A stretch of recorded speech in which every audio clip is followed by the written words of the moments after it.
Hello everyone, greetings from PayTap's technical support team. In this series, you will learn how to integrate with PayTaps through our PT2 API's endpoints. And we will walk you through the first integration type, which is the PayTaps hosted payment page. For the purpose of this series, we have created a very simple Laravel project to walk you through the integration process. But feel free to follow the steps in this series with your own project, whatever the programming language or the frameworks used to integrate with PayTaps. So, let's get started. In this video, we are going to learn what are the token-based transactions and how we can create or initiate a token-based transaction in our hosted payment page integration time. So let's get started. The first thing you should know is that you can find the full documentation for this part inside PayTap support portal under the article called the Hosted Payment Page API's Integration Manual. So simply navigate to step 3 over here, and from step 3 you will find part 3, which is token-based transactions.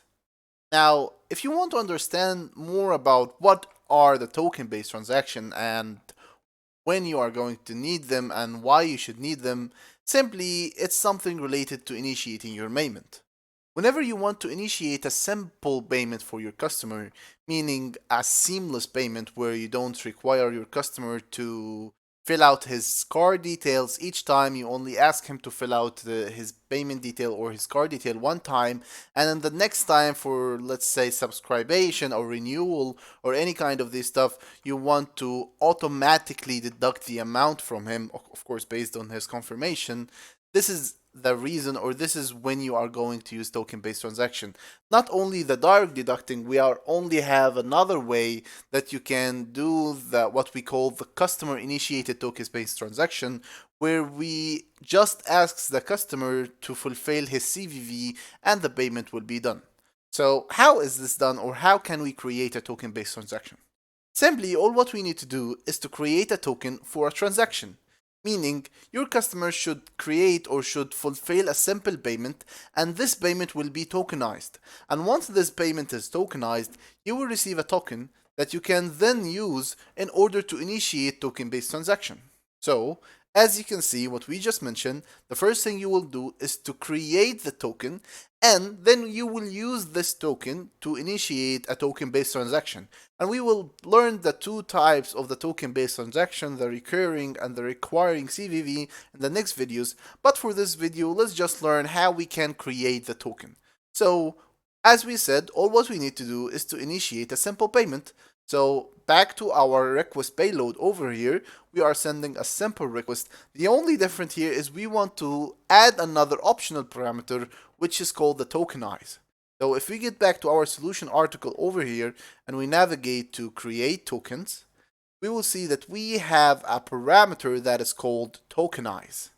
Now, we want to pass this parameter inside our request payload in order to tell PayTaps or to tell this payment that I want to tokenize this payment. I want this transaction or this customer transaction to be tokenized in order for me to use it again.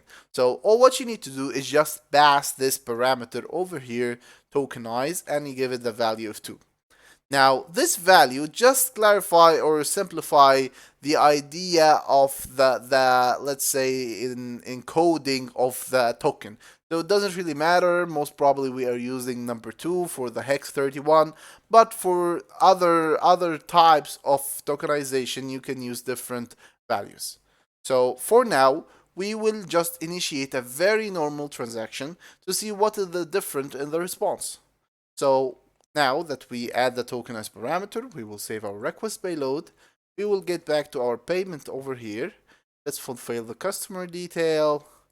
I want to change the zip code, and I will choose PayTaps, shipping same as billing, and I'll proceed to payment. Now, oops, it seems that I am facing a simple syntax error over here. Yes, of course, I just need to change that. The right axis arrow, and I will save it. Let's post our payment again, and now I'll be redirected back to the payment page. I will choose the payment card. Now I will pay it, get redirected. Now you can see inside the post of the return response, I will have the token over here, I will have over here inside the callback next response. This is the last one.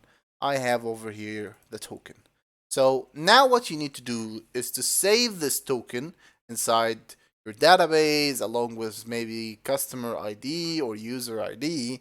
And in the next payment, we will learn how we can use this token to initiate either a merchant initiated payment where your customer does not need to do anything from his side, the money is deducted directly, or the customer initiated where the customer is required to only fulfill his CVV. So follow the next video to learn how we can do that.